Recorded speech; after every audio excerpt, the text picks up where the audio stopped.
बात उस समय की है जब गुरु गोविंद सिंह जी अपने शिष्यों के साथ राजस्थान के एक स्थान जिसका नाम नौहर था वहां पहुंचे। नौहर में जैन धर्म के लोग भी रहा करते थे जो अहिंसावादी थे। जैन धर्म के लोग कबूतर पालते थे। उनको अपने कबूतरों से बहुत ज्यादा लगाव था। जैन धर्म के लोग कबूतरों को दाना खिलाते थे और उनको हवा में उड़ते देखकर बहुत खुश होते थे।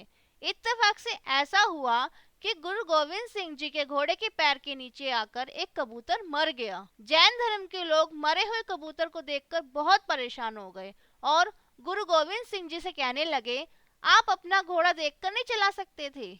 आपकी वजह से एक मासूम कबूतर मर गया। गुरु गोविंद सिंह जी ने मरे हुए कबूतर को देखा और लोगों से कहा कि जिस कबूतर के लिए आप सब लोग रो रहे हो उसका काल आया हुआ था, इसलिए उसने तो मरना ही था। लेकिन जैन धर्म के लोग ये मानने को तैयार नहीं हुए। वह कहने लगे, नहीं नहीं, ये कबूतर तो आपकी वजह से ही मरा है।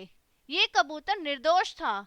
इस निर्दोष कबूतर की मौत की वजह आप ही हो। गुरुजी कहने लगे, आप लोग एक बात हमेशा याद रखो, सभी जीवों का मरने का वक्त तय होता है।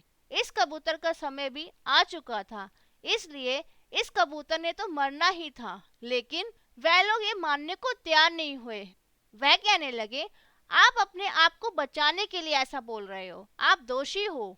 गुरु साहिब ने उनको बहुत समझाया लेकिन वह समझने को तैयार ही नहीं हुए। वह गुरु जी को ही उस कबूतर की मौत का दोषी मानते रहे। गुरु जी कहने लगे, आप सिर्फ एक कबूतर के लिए रो रहे हो, अगर ये सारे कबूतर ही मर जाए तो? गुरु जी के शब्दों का असर हुआ और उसी वक्त सारे कबूतर मर गए।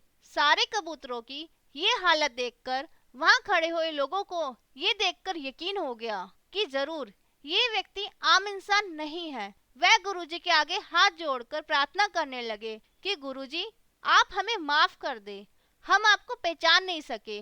लेकिन इन कबूतरों का क्या दोष है जो आपके कुछ शब्द बोलते ही ये कबूतर मर गए? इसका मतलब ये है आप इन सबको जिंदा भी कर सकते हैं। हमारी गलती की सजा आप इन कबूतरों को मत दो, कृपया आप इनको दोबारा से जीवित कर दो, हमारी यही प्रार्थना है। लोगों की प्रार्थना सुनकर गुरुजी ने कहा, आप सभी कबूतरों को दाना खिलाओ। सब लोगों ने कबूतरों को दाना खिलाया। गुरुजी ने कबूतरों की तरफ देखकर कहा, दाना चुग लो और खड़े हो जाओ। गुरुजी की आवाज सुनकर वह सभी कबूतर खड़े हो गए और उनको ऐसा महसूस हुआ कि जैसे कि नींद से जागे हो। लेकिन वह कबूतर जो गुरुजी के घोड़े के पैरों के नीचे आकर मर गया था, वह अभी भी नहीं खड़ा हुआ था। वहां खड़े सभी लोगों ने गुरुजी से प्रार्थना की, आपने सभी कबूतरों को जीवन दान दे दिया है, लेकिन वह कबूतर जो सबसे पहले मरा था वह अभी भी जीवित नहीं हुआ, कृपया आप उसको भी जिंदा कर दे। गुरुजी ने कहा, वह कबूतर दोबारा जिंदा नहीं हो सकता।